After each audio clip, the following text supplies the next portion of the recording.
So today we're going to be reacting to a video that a good friend of mine sent to me. It's called Sharing All My Blood Tests Before and After Pfizer Neurological Issues. Now I haven't watched this video, so this will be a blind reaction, but hopefully it shows some of my thought processes when dealing with some of these videos and these claims. So just for some context, my friend says that he's not an anti-vaxxer, that he's anti-mandate. However, he's not vaccinated. He says, he sent me this video and says, tell me your thoughts, unbiased. I understand your views, but please watch, read the comments. Surely that, in all caps, many people are not just making things up what they're feeling. It's alarming, David. And don't gaslight, face it head on, it's the truth. The proof's in the pudding.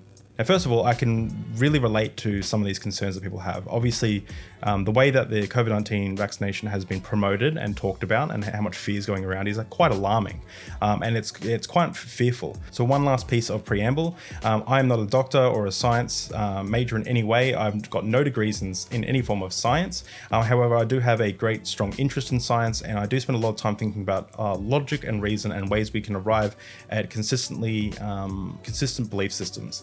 So that's where I have a great amount of interest. So obviously this video is just my opinion, and I think the safest bet is to always go with the scientific consensus. So with that said, let's jump into it. But before we do, make sure you like, subscribe, and all that good stuff. Tell me if you like or don't like this video in the comments. I'd love to hear your response, and hopefully we can have a respectful dialogue.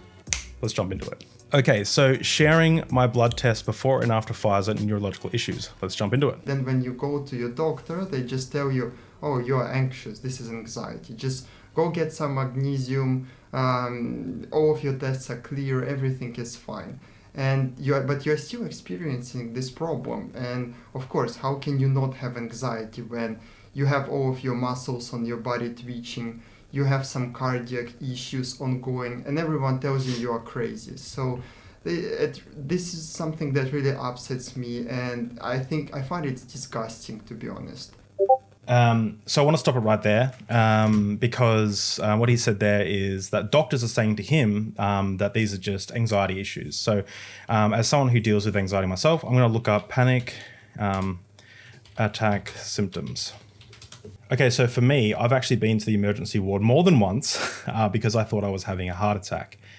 Turns out I wasn't having a heart attack, I was having a panic attack, and I've called 13 Health, which is the Queensland Health Registry, to deal with my panic attack because I thought I was having far worse issues, whether it was a stroke or heart attack or blood clots or something that was going on that I felt I was certain that it was not just a panic attack. But every time, it was just a panic attack. So let's see what symptoms can be. Sense of impending doom or danger, fear of loss or control or death, yeah. Rapid pounding heart rate, okay. Sweating, okay. Trembling and shaking, okay. So like he was saying, it's hard to not be anxious when you're having these experiences. Well, cart before the horse, you know, sometimes you may not think that you're anxious, but you may be anxious. Shortness of breath or tightness in your throat, chills, hot flushes and nausea, abdominal cramping, chest pain, headaches, dizziness, lightheadedness or faintness, numbing or tingling sensations, feeling of unreality or detachment. Okay, so a lot of these symptoms are what he mentioned in the video. So I'm going to say that if the doctor is saying that the person is experiencing anxiety, then it does fall under the symptoms of what we would experience in a panic attack or an anxiety attack.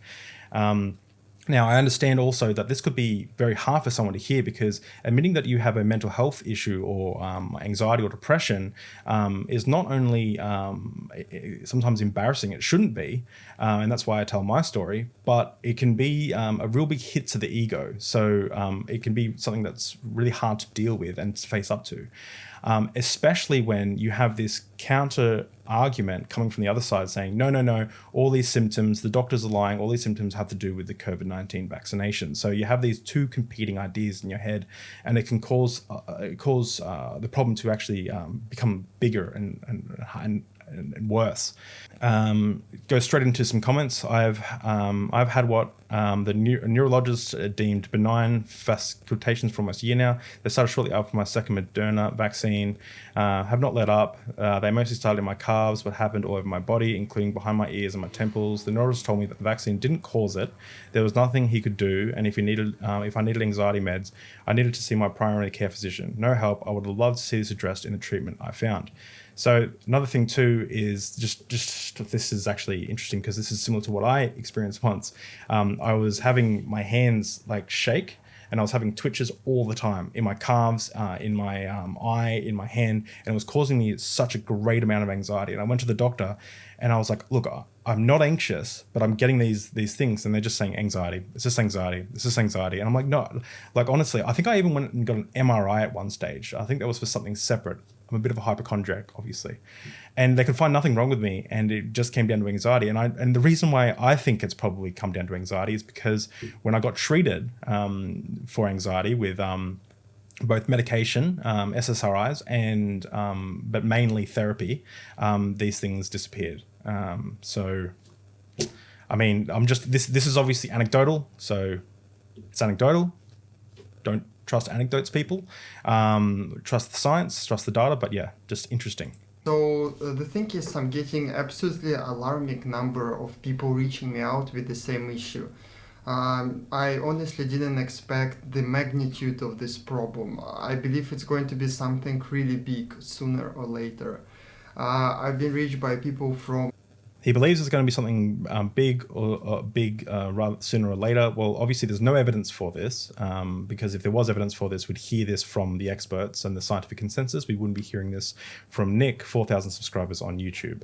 Obviously, this is a fear that a lot of people have, and I don't mean to discredit Nick or anything that Nick's going through, but this is the current narrative that's going around in the anti-vaccine movement. And once this dies down, the next thing will pop up. It'll be something else to deal with it. Like the goalposts will always shift.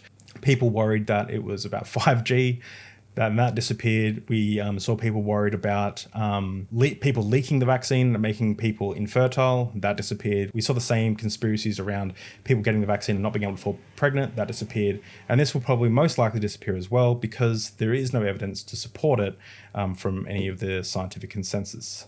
All of the continents, many countries, again, US, Canada, locally Australia, Europe, Britain, everywhere. And it seems like people do have these weird things popping up they have these things popping up and they don't know what to do. And the thing is, I'm making these videos for all of the people that did get a shot, but for some reason developed these conditions that they just can't explain. And I understand the frustration of these people, right?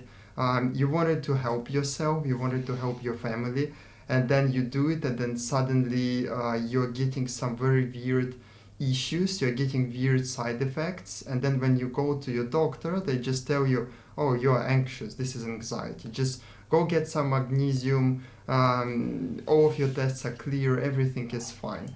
But you're still experiencing this problem. And of course, how can you not have anxiety when you have all of your muscles on your body twitching, you have some cardiac issues ongoing, and everyone tells you are crazy? So this is something that really upsets me, and I think this is the difference, I guess, between objective and subjective realities, right? So the subjective realities is I'm experiencing these things. I'm experiencing these things in my body. So then what we do is we want to know if those things are just in your mind or if they're a legitimate thing that's happening to your body, a physiological response.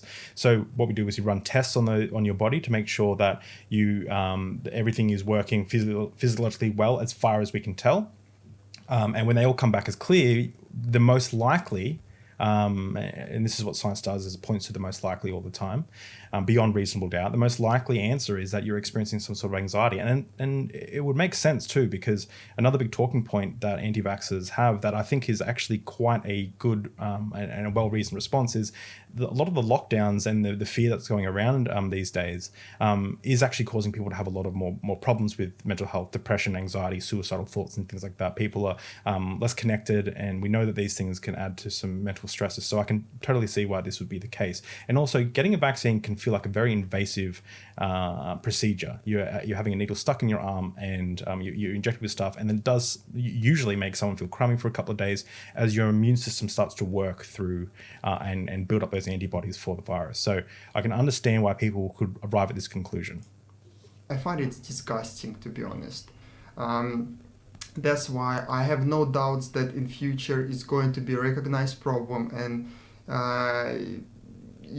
everyone who denies this problem, I think they would suffer a lot, because again, now they're saying that there is no issue and everything is fine. there could be a problem, and there could legitimately be a problem with all these people, but it may not be a direct side effect of the vaccine. It may have to do more neurologically, or not neurologically, more to do with your psyche, with your mental health. And that could be a real issue that we need to address. It may be the case that these vaccines had caused this, not necessarily directly, but because of all the fear, manipulation, media, anti-vax propaganda points, all the confusion, all the mismanagement of government talking points, etc., has caused people to have a great amount of fear, and that has resulted in people having these conditions. Okay, so this is a Nature article that links to a study. The study is called Nocebo Underlies Vaccine Side Effects. So everyone knows about placebo. Well, there's also nocebo, in that where you get given some medication, you can imagine side effects that aren't actually there. So for example, if someone was injected with water or injected with nothing, or was given a pill of nothing, they could create these side effects that aren't actually there because of the information that they have about the viruses. There's a really good documentary about this on Minefields, which is a Vsauce YouTube series. You should check it out. Most of the side effects people experience after the COVID-19 vaccination can be blamed on the nocebo effect. The nocebo effect is like the evil twin of the placebo effect. For example, it heightens pain if a person anticipates that something will hurt. Researchers reviewed 12 randomized clinical trials of COVID-19 vaccines and found that the nocebo effect accounted for 76% of common adverse reactions, such as headaches and fatigue after the first dose. And you can read more about that, links in the description. Keep going, but in about 1 year or 2 years, it's going to be a recognized problem, and people hopefully would be treated. But yeah, all of the situation makes me really frustrated. That's why I feel like it's just my responsibility as the victim of that, because I'm the one who suffering from all of these issues, and I really want to I feel like it's my responsibility to put the light on all of that. So in this video, I'm just going to go through some of my blood tests, something that I have done before getting the shot, and something that I got almost straight after I started to get all of the issues. So that all of you can compare with your own results. Maybe you can find some similarities, maybe you can find something different. So everything I'm going to post are 100% legit. These are my results, and it's my choice to make them public. So yeah, hopefully it will help someone. And here is a... Okay, so a few things to talk about here. One, do we know that these results are legitimate? Well, let's say, it's boring to say, no, we don't. Well, we don't know that these results are legitimate, but I guess let's say for argument's sake, let's say that they are legitimate. So we can investigate this further. Secondly, if the doctors have seen these results and no red flags popped up for them physiologically, they said that they were resulting in anxiety, how do we determine that the difference I'm assuming going to see in these results is not based on some other condition, not related to the vaccine, some other thing got to do with anxiety? And wait, so after the shot, it returned to normal. Okay, that wasn't what I expected. So as you can see, all of the critical tests, they are fine. The next one is the first test that I have done when I was already sick of... It's interesting that his blood test came back fine. Obviously, we don't know if any of those blood tests would pick up anything to do with the subjective experiences that he was feeling. So that Nick was feeling. Sorry. So it's probably why he went for a neurological test, I imagine. The neurological side effects. And already got some nerve conduction tests, and my neurologist, he asked me to have a blood test. Yeah, all of these are negative, so no antibodies found, ENA screen negative. Yeah, so at this point I was happy and not happy in the same time, because what else can it be? Okay. So I watched the whole video. I wish there was more content in regards to the tests, because that's what we're actually meant to be looking at. So my friend once again said, watch until the end, tell me your thoughts. Unbiased. I understand your views, but please read all the comments. It's alarming, David. Don't gaslight, face it head on. Okay, well, I'm doing just that. So the video we showed, all the results came back absolutely fine. However, his symptoms that he was experiencing fall very much in line with a panic attack or an anxiety attack or general anxiety disorder. And his actions, Nick's actions, seem to be that of someone with hypochondria. Not saying that with not casting any shade on Nick at all, because I've been there myself, or maybe he's just really into his health. I don't know, but I would say that that if he went and saw a psychologist, the psychologist might help him correct some of his thinking, and some of his symptoms might actually go away. Now, the second part is my friend wanted me to look through the comments. Now, the problem with this is before I even start looking at the comments, I know that there's going to be a big selection bias. I know that the most people who are commenting, and we don't even know if Nick is deleting comments yet. We don't even know if he's only keeping the comments that appeal to his perspective. But I imagine that he's not, because he seems like quite an honest and genuine person. So I'm going to read some of the comments, but I just have to say that we have such a huge selection bias. And we also know that this is a very politicized issue, so people have the people are more likely to lie, misrepresent how bad or how little things are.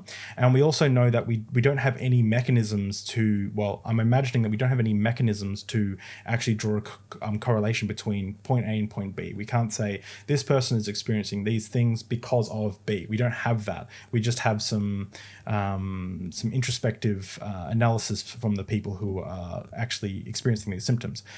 So first of all, I want to look at the numbers. So we have 177,000 views, okay? So I have taken the number of views this video has, 177,130 views, and then we have 2,137 comments. We've calculated that to be 1.2%. Cool. So if we were to graph this out, you would see that the amount of people who have commented on watching this video is 1.2%. From all the people who have watched this, let's say the majority of people are anti-vax and they have a reason to talk about their negative experience. Only just over 1% of people actually did. This is from a heavy selection bias as well. So just so we understand how small these percentages actually are just within this video. And then now we can go and actually look at the comments. So first comment, nice. Did you get the metallic taste just after your injection? Okay. Pinned by Nick. Okay. Sorry for your struggles, Nick. Our 16-year-old had the Pfizer vaccine and a booster. He has never been the same. Okay, I don't know what that means. He's never been the same. And had a testicle infection, pink eye infection, and mysterious vomiting cycle. Okay, so we don't know. How do we know if that's related? Once again, he's also very thin, tired all the time, and doesn't have a normal teenage boy appetite anymore. That was in April 2020. He's still not back to normal. The rest of our family said no to the vaccine. We all had COVID and are fine. Okay, so that's very dangerous because we know that COVID's considerably worse. Thank you for sharing your story because it needs to be heard. So you also see here that there would obviously be some biased. So has he always been very thin, tired all the time, etc.?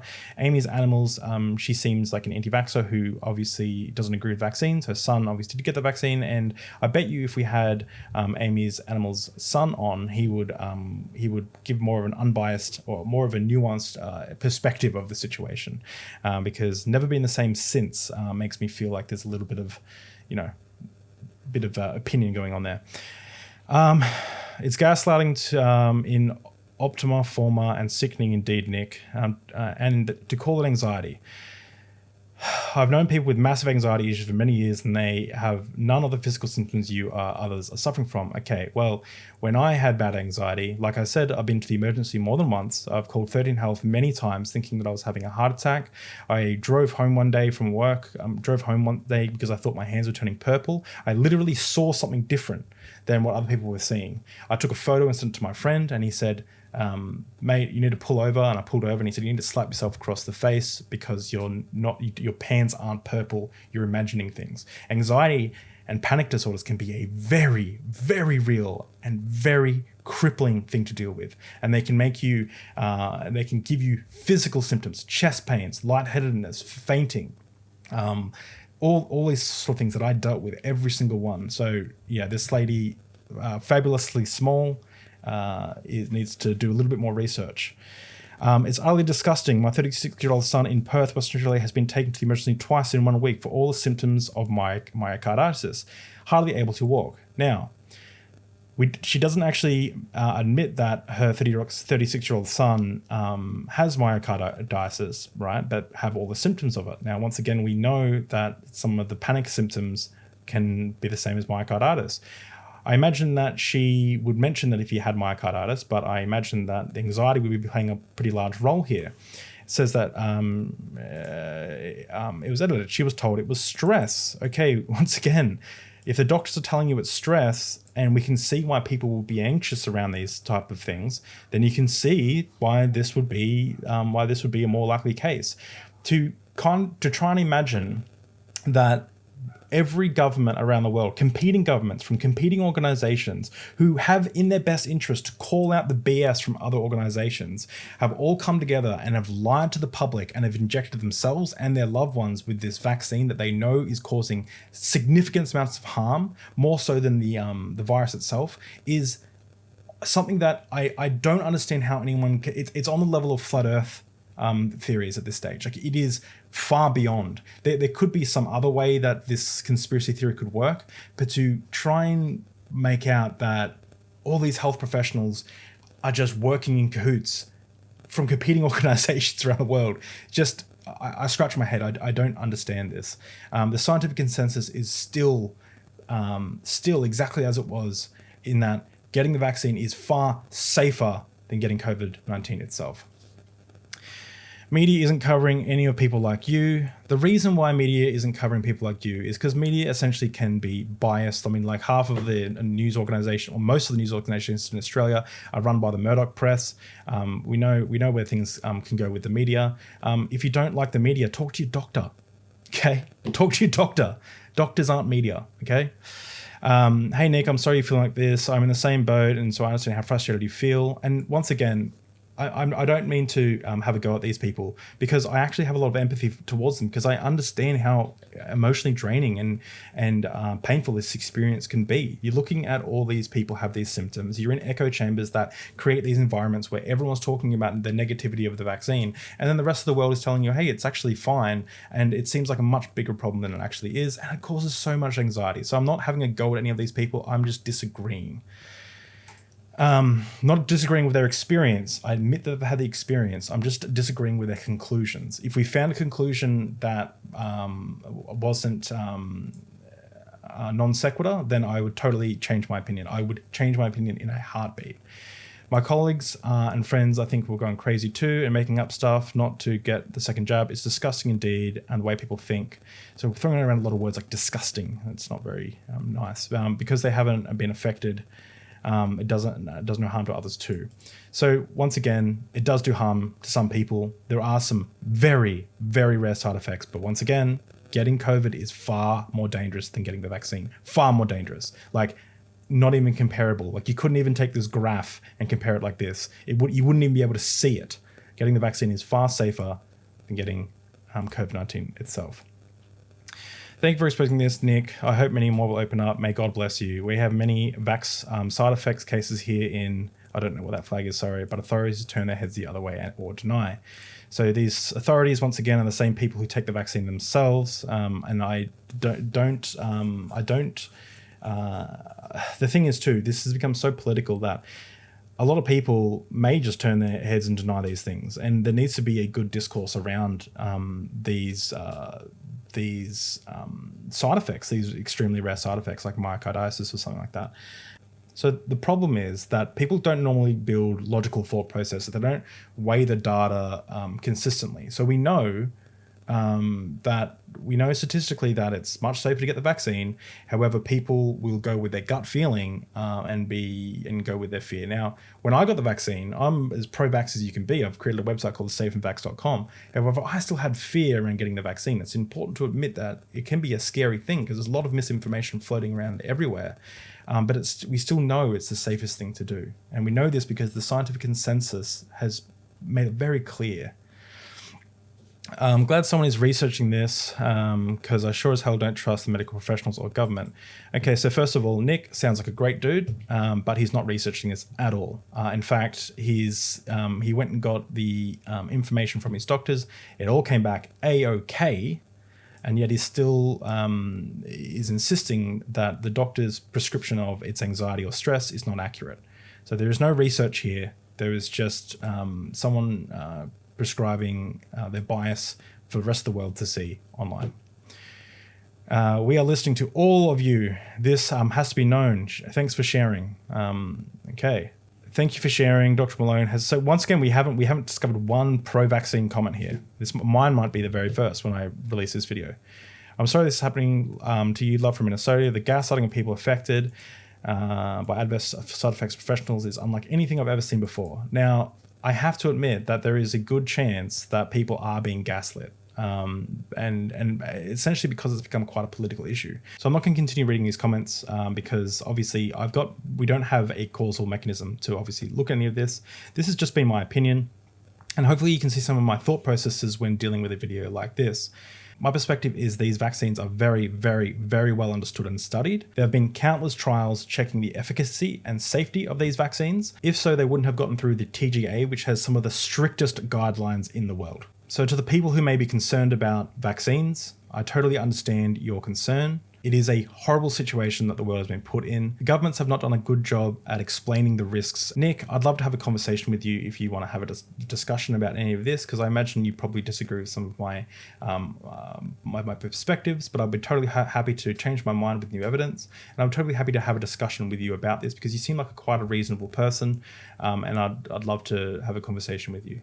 To my friend who pointed me to this video, I hope you made it this far in watching this. My perspective is always to try and find the truth in the situation. I try not to get emotional or choose sides based on identity politics or politics at all. So from my perspective, I don't believe any of this has been linked to the vaccine in any physiological way. It may just be something to do with mental health, which is far more common in these times than you may think. And it's also far more severe than some people think. Thanks for watching, guys, and thank you to my friend who sent me this video. It was quite interesting, and I'll see you next time.